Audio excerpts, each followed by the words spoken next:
Como les había advertido hace un par de días, cuando conocíamos la decisión de un candidato presidencial, después de haber recibido amenazas, después de que uno de sus colaboradores recibió impactos de bala, me refiero al abogado Joselito Argüello, colaborador cercano y candidato del Partido Socialista de Pedro Granja, la decisión de no continuar en campaña, vino después de este atentado que cobró la vida del abogado Jimmy Ruiz, asesor de Augusto Verduga. Hay quienes señalan de que ese atentado habría estado dirigido justamente al consejero de Participación Ciudadana Verduga, a quien de paso le enviamos toda nuestra solidaridad en estos momentos tan complicados. Entiendo que no solo era su asesor, que no solo era un colaborador, sino que era además un amigo muy cercano para tanto Verduga como para el resto de ese equipo y para el grupo de La Colmena en la ciudad de Guayaquil, a quienes también, por cierto, les mando un fuerte abrazo de solidaridad.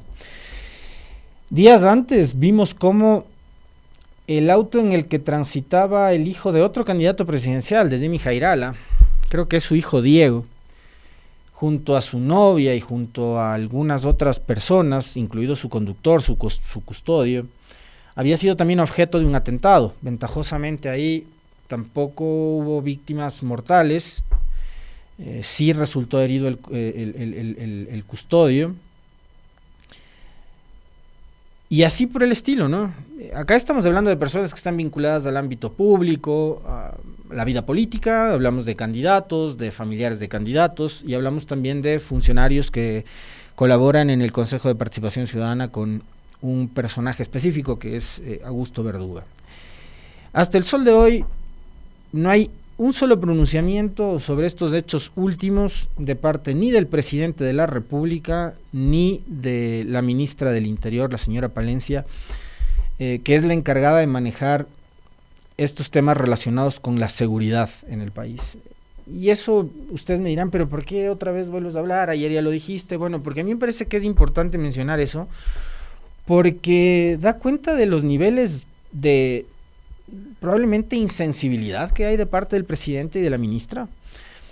Seguramente, como se trata de candidatos que son adversarios del señor Noboa, que está buscando la reelección, le debe importar muy poco, pero el principal interesado en que el proceso electoral se lleve con normalidad y que se pueda garantizar la transparencia, pero más allá de la transparencia, el equilibrio que debe haber en una elección, en una contienda política, cualquiera que ésta sea, en este caso específico hablando de la elección presidencial, tiene que ver con las garantías mínimas de seguridad para todos los actores. Y está claro que en este país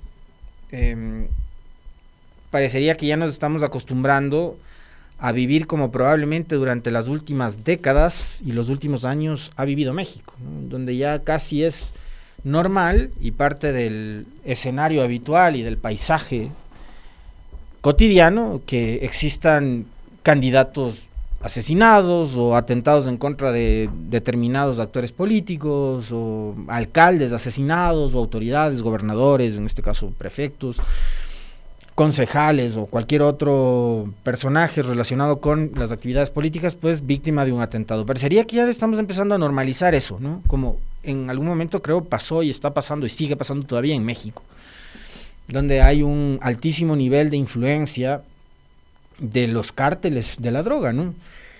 Y yo me resisto a que eso se normalice. Tuvimos, yo les decía en estos días también, 2023, un año muy, muy violento, en donde hubo dos procesos, bueno, tres en realidad, ¿no? Pero si los reducimos, son dos, ¿no? Una elección seccional, en donde hubo consulta popular también, me refiero a la de febrero, cuando elegimos alcaldes, prefectos, concejales y demás, juntas parroquiales, y después el proceso entre agosto y octubre, en donde se eligió nuevo gobierno y nueva asamblea. Entonces hablamos de dos momentos electorales el año anterior que fueron sumamente violentos. Me parece a mí que si bien en agosto, antes de la primera vuelta, asesinan a un candidato presidencial, las elecciones de febrero, por la cantidad de eventos que hubo, de atentados y de asesinatos que hubo, fue más violento que lo sucedido en agosto. lo cual por supuesto no resta para nada importancia a lo posterior. El hecho está en que este es un país violento y que creo, como ciudadanos pacíficos que somos la gran mayoría de ecuatorianos, debemos resistirnos a siquiera la idea de normalizar una situación como esta. Yo de verdad que me niego a eso y me da la impresión de que acá estamos asistiendo a momentos muy parecidos a los que se vivió el año anterior, con dos gobiernos de similares características. Y a mí lo que me queda de esto es que en su momento ni el señor Lasso y ahora el señor Noboa no han estado a la altura, ni han dado la talla como para ser dos presidentes cuyo liderazgo, cuya inteligencia, preparación, capacidad y equipo hayan estado preparados para enfrentar una crisis de la magnitud de la que vivió y vive todavía el Ecuador. Porque además no es solo la crisis de inseguridad, a eso sumémosle este tema de los apagones y después todo lo que eso ha provocado en materia económica. Este es un país que todos los días se cae a pedazos. Y yo les planteo estos temas relacionados al hijo de Jairala, al colaborador de Pedro Granja, a las amenazas de Pedro Granja, a lo sucedido con Jimmy Ruiz, colaborador de un consejero de Participación Ciudadana, porque son personajes que están vinculados a la vida pública. Pero como bien menciona Carlos Fuentes en la transmisión, ayer hubo un atentado en Manta, hubo varias personas fallecidas, no sé si el dato preciso son 6 personas asesinadas en una balacera, pero vi también imágenes de un automóvil que estaba prendido fuego en Manta, ayer en horas de la noche. ¿Y eso sorprende que pase en el Ecuador? Pues no, ya es normal. Es normal que estás en coches bomba, es normal que estás en dinamita, es normal que se bajen en el puerto de Esmeraldas y acribicen a balazos a los pescadores, humildes pescadores que trabajan en esa zona. Es normal que acribicen vehículos que transportan valores y que no solo acribicen, ¿no?, sino que detonen explosivos para hacer volar vehículos blindados, como ocurrió hace pocos días en una de las carreteras del austro del país. Ayer, al mismo tiempo de lo que me recuerda Carlos, ocurrió en Manta, en Machala también volvió a existir otro atentado. Y estas son las noticias de todos los días, que unas cobran mayor nivel de relevancia, más cobertura mediática, porque los personajes son candidatos o son autoridades, como el caso de Verduga, es distinto, pero todos los días los ecuatorianos estamos sometidos al terror, al miedo que provocan las bandas delincuenciales, el crimen organizado, que evidentemente en este país le está ganando terreno y le está ganando la batalla a un gobierno que da apariencia de que no tiene idea de qué hacer. Entonces ahí es cuando uno se pregunta, a propósito de la exposición de la señora Palencia, que salió bien librada del juicio político en la Asamblea, donde varias bancadas, empezando por Construye, de la señora María Paula Romo, resolvieron indultarle, ¿ya?, dejar que siga nomás en el cargo, exhibió un libro enorme, ¿no? Y dijo, cuidado, vayan a sacarle fotos, porque este es el plan Fénix. Y de verdad, yo sigo convencido de eso, les voy a repetir 1000 veces, aunque suene cansón. A los ecuatorianos hace mucho tiempo, no solamente ahora, no solo el gobierno de Noboa, no solo la señora Palencia, con actuaciones como la de ese día y la exhibición del famoso libro, nos vienen hace rato tomando por idiotas, ¿no?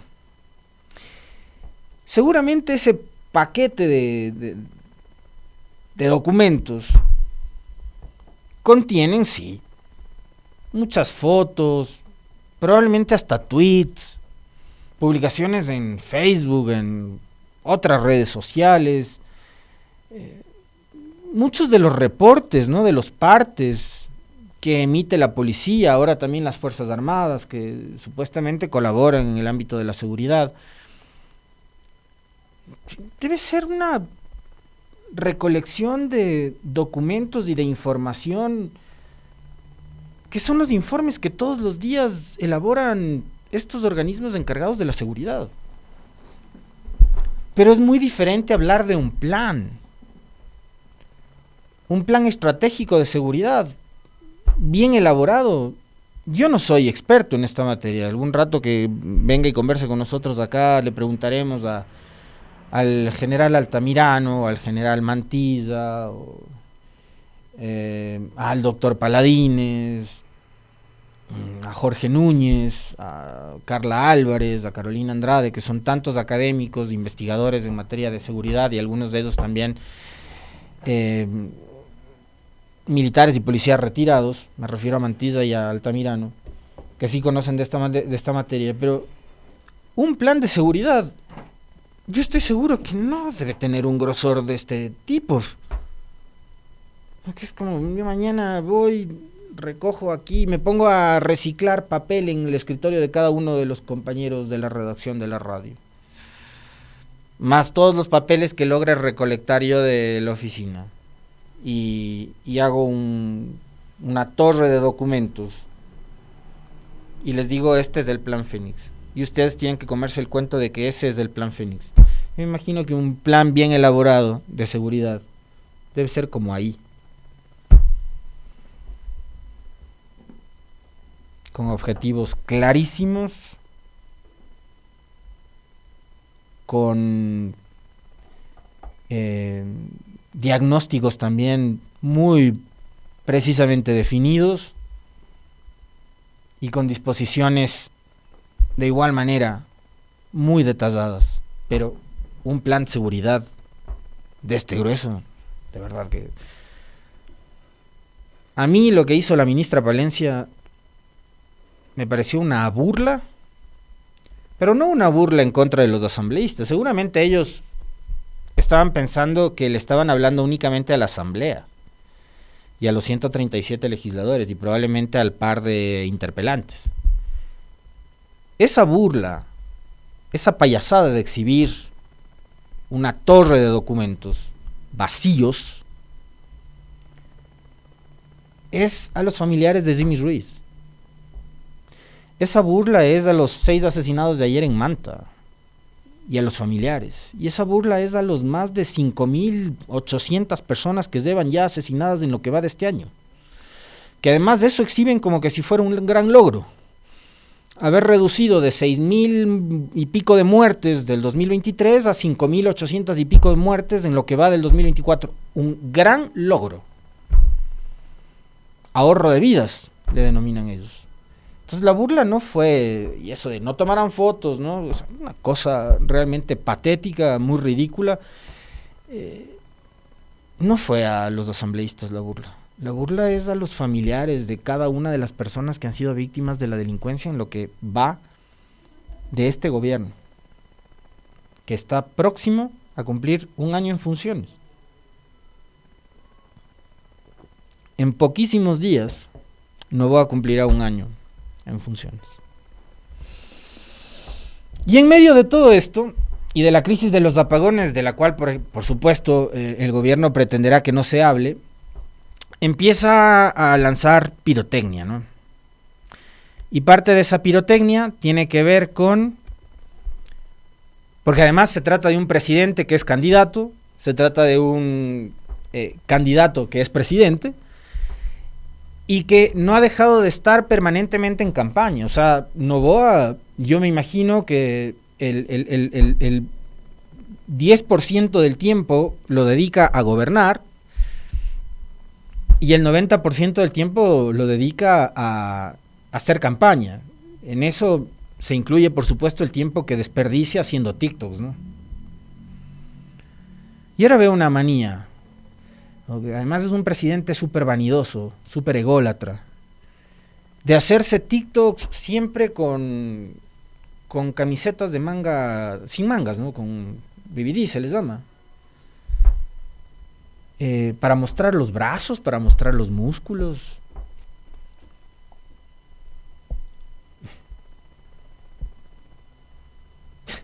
¿En serio creen que los electores de este país son tan poca cosa?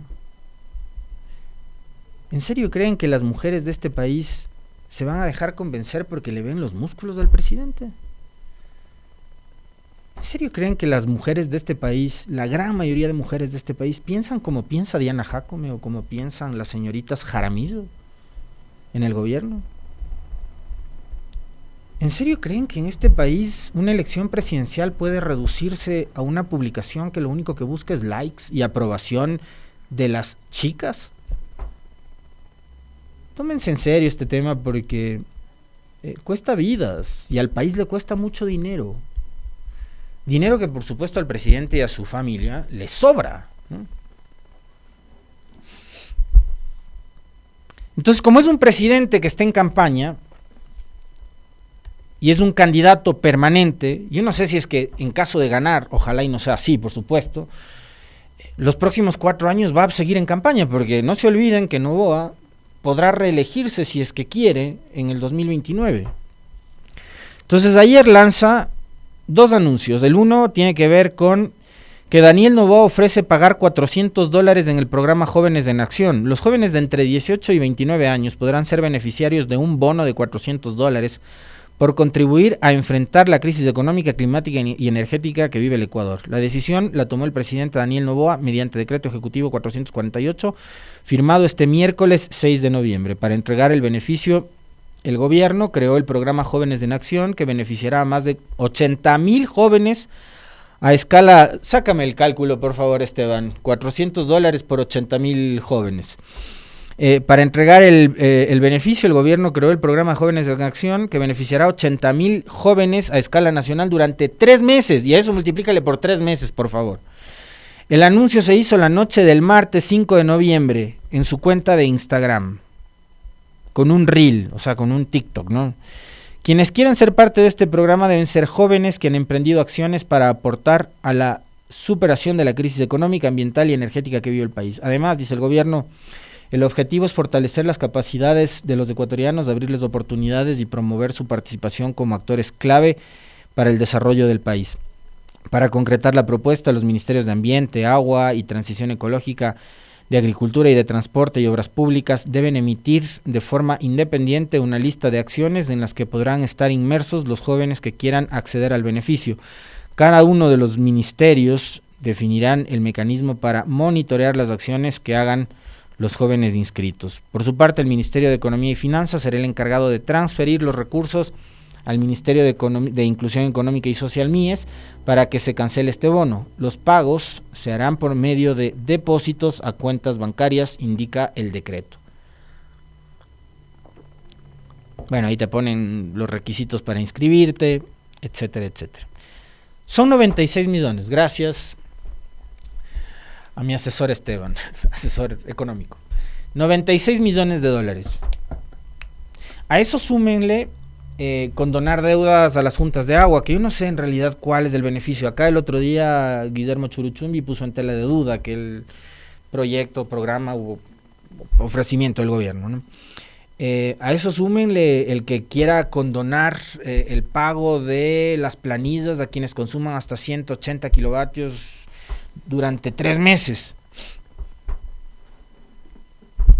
Es un baratillo de ofertas y es rifar el Estado para no perder más capital político del que ya ha perdido Noboa en estos casi 12 meses de gobierno, en los que ha dilapidado una popularidad que a muchos nos sorprendió que logró alcanzar en muy corto tiempo, porque la figura de Noboa para todos los ecuatorianos a partir de las elecciones de agosto y octubre del año anterior fue nueva. Pero ha pulverizado todo ese capital político que además sí era efímero y que no era totalmente de Noboa, como en su momento tampoco fue totalmente de Lasso. Y que es la confluencia de muchos sectores de izquierda, incluso de extrema izquierda, de centro, que tenían esa mentalidad de que preferible un banquero que un gobierno socialista. Y que ahora están con el rabo entre las piernas sin saber cómo justificarse de discursos politiqueros como esos. cuando han sido cómplices de toda la catástrofe que ha vivido el país durante los últimos 7 años. Y después también, como parte de esta pirotecnia que ha lanzado el presidente, se le ocurre proponer una nueva reforma a la Constitución, que ya no tiene únicamente que ver con el tema de las bases extranjeras en territorio ecuatoriano y demás, que esté en manos de la Asamblea. Ahora también propone una reforma parcial para remover a las personas privadas de la libertad de los grupos de atención prioritaria. El presidente Daniel Noboa presentó una reforma parcial a la Constitución con la finalidad de eliminar de la categoría de grupos prioritarios de las personas privadas de libertad. En ese sentido, el mandatario propone reformar los artículos 35 y 51 de la Constitución de la República del Ecuador. Este planteamiento es guiado por sentido de justicia e igualdad. Es todo lo contrario, pues, ¿no? En la distribución de los recursos y atenciones estatales, que debieron ser siempre prioritarios para toda la ciudadanía. Los privados de libertad, por muy sanguinarios que sean algunos, por muy peligrosos que sean, no pierden su condición de seres humanos, ¿no? Como parte del proceso de reforma parcial a la Constitución, se enviará a la Corte Constitucional y posteriormente deberá ser tramitada en la Asamblea Nacional. ¿Qué dice Noboa sobre este tema? Por décadas el sentido de justicia no ha existido cuando se trata de la distribución de recursos y servicios públicos. Hoy he enviado una reforma parcial a la Constitución para corregir este error, donde propongo remover a las personas privadas de la libertad de los grupos de atención prioritaria. Prioridad solo para quienes lo necesitan y lo merecen. En materia de derechos, siempre cualquier tipo de reforma lo establece nuestra Constitución, y me parece también que el derecho internacional lo que se permite es siempre y cuando sea progresivo, es decir, más derechos, no menos derechos. Esto que pretende hacer Noboa, que es absolutamente ni siquiera es conservador, o sea, más bien es provocador, ¿no? Yo me imagino que nuevamente querrán ubicar a buenos y malos, querrán dividir al país entre buenos y malos, entre los que defienden a los delincuentes y los que se consideran ciudadanos de bien y demás, olvidándose que por muy sanguinario que pueda ser un privado de libertad y por muy extensa, dura que sea la sentencia que enfrente, por muchos crímenes que haya cometido, el delincuente no pierde su condición de ser humano. Y que no pierde, por ejemplo, el derecho a acceder a la salud o acceder a incluso la educación. Y hay privados de libertad que durante su condena deciden estudiar. O el derecho a la alimentación.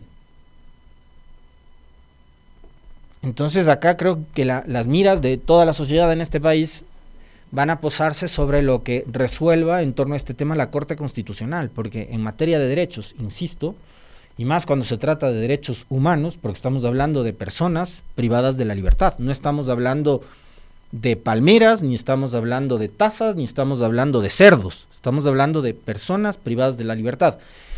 Lo único que puede pasar es que si es que va a haber una reforma, esa reforma amplíe los derechos, no que sea un retroceso en materia de derechos. Pero claro, lo que hace Noboa acá es provocador, y es provocar a muchos de esos sectores que, insisto, no son ni siquiera conservadores, que son reaccionarios, que son violentos, que piensan y que discuten la política o cualquier otro aspecto de la vida a partir de la bronca, del odio, de la sed de venganza, no de la sed de justicia, de igualdad, de redistribución, como lo plantea Noboa. Porque seguramente muchos de los que están ahora mismo encerrados en las cárceles son víctimas de un sistema que no es ni justo ni es redistributivo. En un país en el que, como lo hemos conversado durante los últimos días y ayer, especialmente con Andrés Mideros, por ejemplo, es un país que durante los últimos años ha desatendido todo tipo de políticas sociales. Es pirotecnia. Finalmente es pirotecnia de un presidente candidato y de un candidato que es presidente. Y que, me imagino yo, este será un ingrediente más para incrementar y para alimentar esa narrativa de la que conversábamos con ustedes el martes anterior, cuando después del feriado veíamos cómo desde ciertas cuentas digitales y de pasquines digitales muy alineados al gobierno, financiados por el gobierno y pautados por el gobierno, empezaron a poner sobre el debate, porque yo creo que no se puede debatir sobre lo que nos plantean trolls, sobre la necesidad de ir a una nueva constituyente, a una nueva constitución.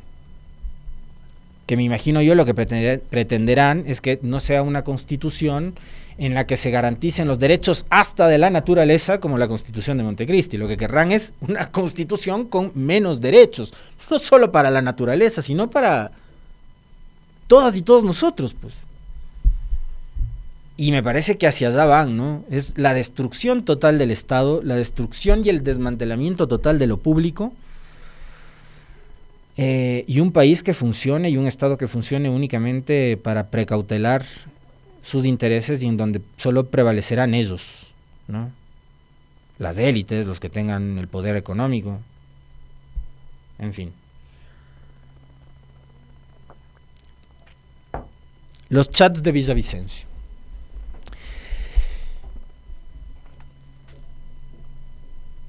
De lo poco que pude ver ayer y por las reacciones que ha generado este tema, digamos, de entrada lo primero que pensé, no tengo en la memoria, porque son cosas que, digamos, quizás no son tan trascendentales para uno, ¿no? Pero no tengo ahora mismo en la memoria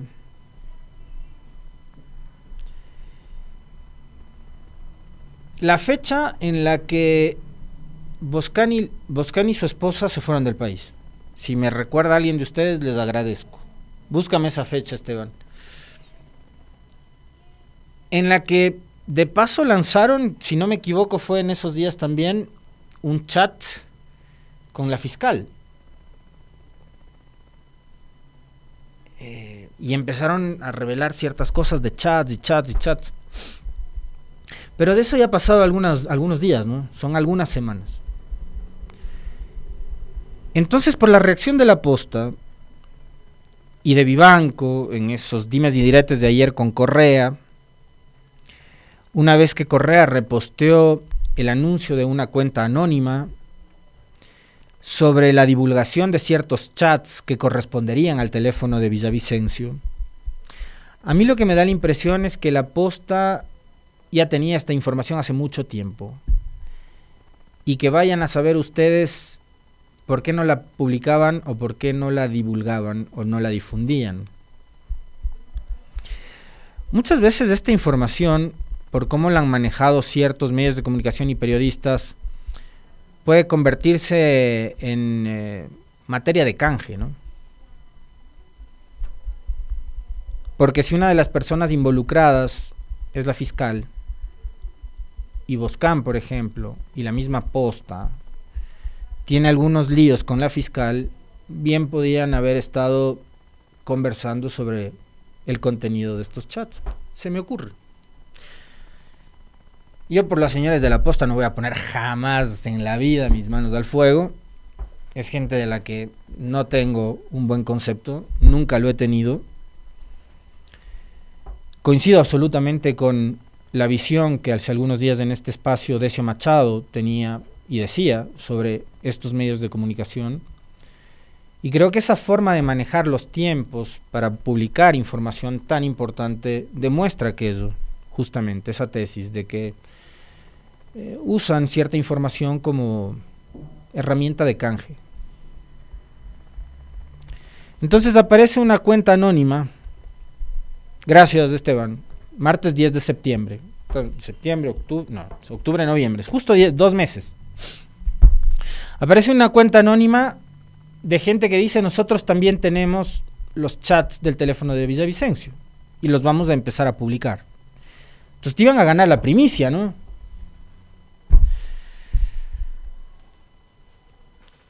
El teléfono de Villavicencio.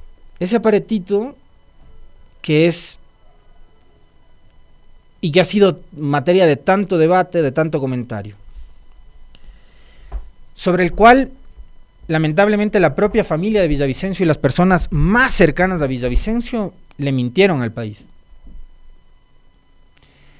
Y yo coincido absolutamente con colegas, con analistas que mencionan y dicen que más allá de el contenido de ese teléfono, de lo que pueda haber en esos chats, para lo que mejor pudo haber servido ese teléfono es para dar con los autores intelectuales del asesinato de Villavicencio. Estamos hablando de un personaje que a mí tampoco me resulta cercano, que no me resulta, nunca me resultó simpático, ni mucho menos,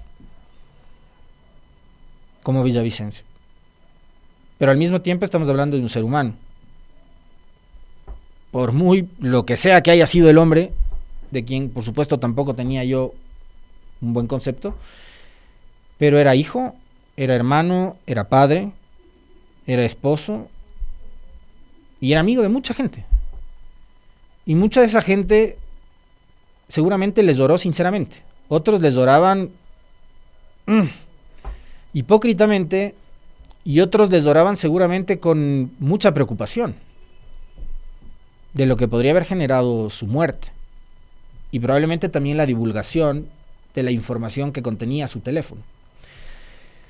Pero, incluso por la tranquilidad de la familia, la información de ese teléfono debió servir desde un principio para identificar a los autores intelectuales y por supuesto también a los materiales, que muchos de ellos después fueron asesinados durante el gobierno de Guillermo Lasso, públicamente uno, a quien lo acribillaron a tiros y lo dejaron morirse en los pasillos de la unidad de flagrancia de acá de Quito. Increíblemente no les llevaron nunca a una casa de salud ni le atendieron, tomando en cuenta lo clave que era su testimonio. Muy sospechoso que se haya muerto en manos de las autoridades, el asesino, el sicario. Pero resulta que a otros 6 o 7 de los sicarios que participaron en el asesinato los asesinaron dentro de las cárceles, en el gobierno de Guillermo Lasso. De esas muertes no hay responsables. Y lo que es peor, murieron en manos del Estado, siendo el Estado el responsable de cuidar de ellos, de su integridad. Dejaron que los maten, sabiendo lo clave que era contar con su testimonio. El propio Estado dejó y permitió que los maten. Gobierno de Lasso. No les interesaba saber la verdad. Pero esa verdad podía haber estado en el teléfono. Y yo les recuerdo que fue la propia hija de Villavicencio quien dijo que el teléfono había sido arrojado al río Tomebamba, en Cuenca. Y que esa tesis después fue sostenida también por su esposa. Y que después, durante el transcurso de los meses, en 2 días se van a cumplir 15 meses de lo ocurrido con Villavicencio. Me vas diciendo si voy terminando con el comentario, si sigo nomás, porque yo estoy hablando y ya voy como 10 minutos de más. Después fueron cambiando la narrativa y fueron cambiando sus testimonios y fueron cambiando sus relatos y fueron demostrando además mucha preocupación, no solo los familiares, creo que mucho más algunos colaboradores cercanos a Villavicencio, con respecto de lo que se pueda conocer del contenido de ese teléfono. De hecho, hay una declaración de Cristian Zurita, me parece que en Teleamazonas, en donde él habla de que en juego con la información que contiene ese teléfono podría estar la reputación de Villavicencio. Y acá hay un tema clave. Lo primero era que ese teléfono ayude a identificar a los asesinos, a quienes les interesaba que Villavicencio desaparezca del mapa. Los autores intelectuales y por supuesto saber también cuánto pagaron, a quienes pagaron, etcétera. Eso era lo vital, lo fundamental, lo importante. Eso. Después, señores, las conversaciones que haya tenido Villavicencio con quien sea, sobre todo vinculadas a su vida privada, creo que ni a ustedes ni a mí nos importan. Lo que haya hecho él con su vida y con su cuerpo, problema suyo.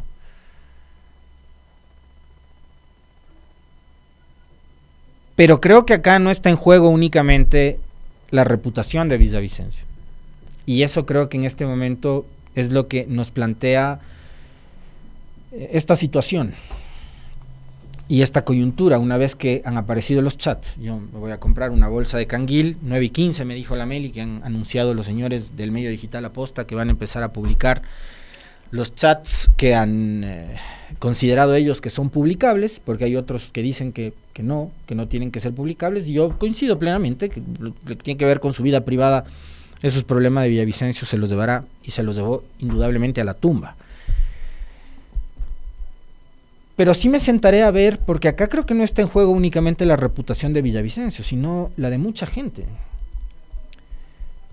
Y ayer, entiendo, subió un video en redes sociales, justo, y fíjense ustedes que Cristian Zurita, que estaba desaparecido del país, que había salido del país por motivos de seguridad, dice él, regresa justo en esta coyuntura, ¿no?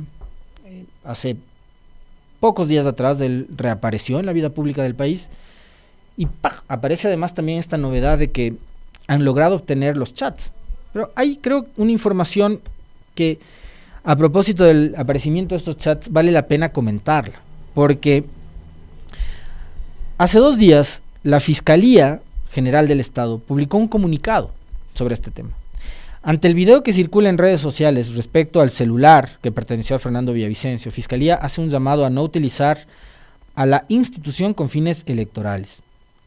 Ante la difusión a través de redes sociales de un video anónimo en el que se señala que supuestamente tienen en su poder el celular que perteneció a Fernando Villavicencio, la Fiscalía General del Estado, escuchen bien, desmiente esa información e informa a la ciudadanía que dicho dispositivo móvil se encuentra en cadena de custodia del FBI en Estados Unidos. La Fiscalía ya salió a desmentir lo relacionado con la información de los chats de Villavicencio. Resulta que hay muchas personas, yo ayer, abuelo de paloma nomás, vi quienes aparecen en esos chats. Hay muchos periodistas que le escribían a pedir entrevistas, por ejemplo, y a quienes se les ha preguntado, oye, tú, ¿y este chat? Sí, es real.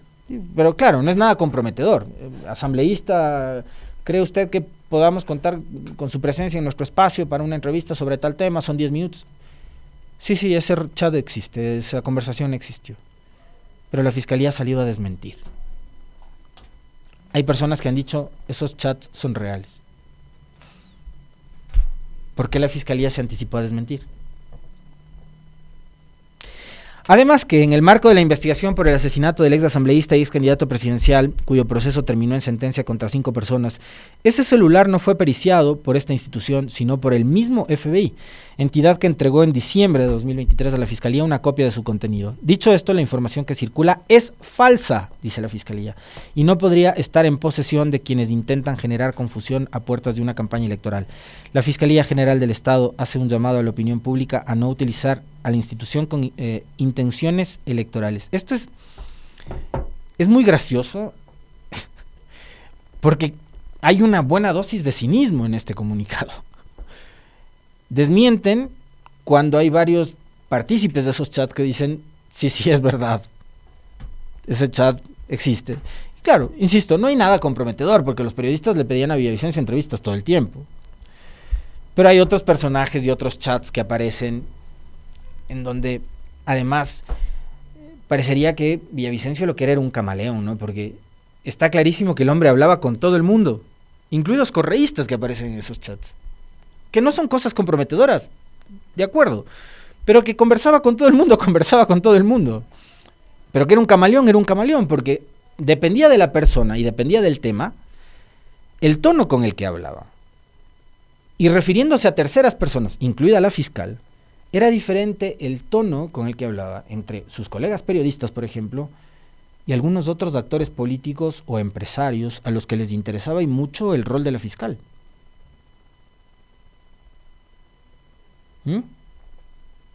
Por ejemplo. Yo les decía, ¿por qué es gracioso esto? Porque la Fiscalía sale a desmentir y a calificar de falsa la información, cuando ya está comprobado de que la información aparentemente es real, por un lado. Y por otro, es esta misma Fiscalía que dice que no se utiliza esta información relacionada con los chats de Villavicencio con intenciones electorales, la que en plena campaña electoral del 2021 se metió a investigar una información que también fue falsa. ¿Se acuerdan? La del supuesto aporte económico del ELN a la campaña de Andrés Arauz. Pregunto, ¿qué se sabe de eso? ¿Recuerdan ustedes que la fiscal Salazar y el fiscal Barbosa de Colombia, gobierno de Duque en ese entonces, montaron todo un show? Iban y venían, viajaban, se pagaban los viajes, coordinaban acciones. ¿Eso no era actuar con intenciones electorales? Le pregunto yo a la señora fiscal Diana Salazar, absolutamente con todo el respeto del mundo. ¿Qué se sabe de la investigación del supuesto aporte del ELN a la campaña de Andrés Arauz y de Carlos Rabascal? No se sabe nada. ¿Saben por qué? Porque eso también fue falso. No fue tan bien. Eso sí fue falso. Lo de los chats aparentemente no. Y habrá que ver qué es lo que dicen esos chats. Porque, insisto, acá ya no está en juego únicamente la reputación de Villavicencio. Acá está en juego la reputación de mucha gente. Y yo sí coincido en algo con Cristian Zurita, de verdad. Si van a publicar, publiquen todo. Y que caigan todos los que tienen que caer, porque además parecería que acá estamos en un lodazal que no se salva nadie, o los que nos salvamos somos muy pocos. Pero vamos a ver quién va cayendo. Yo sí voy a ver quién va cayendo, uno a uno. En ese chat en donde además se coordinaban ataques, trolls, ¿no? También, entre otras cosas. E insisto, acá la reputación de Villavicencio no es la única que está en juego. Políticos, periodistas, que eran operadores políticos de organizaciones políticas, y habrá que ver también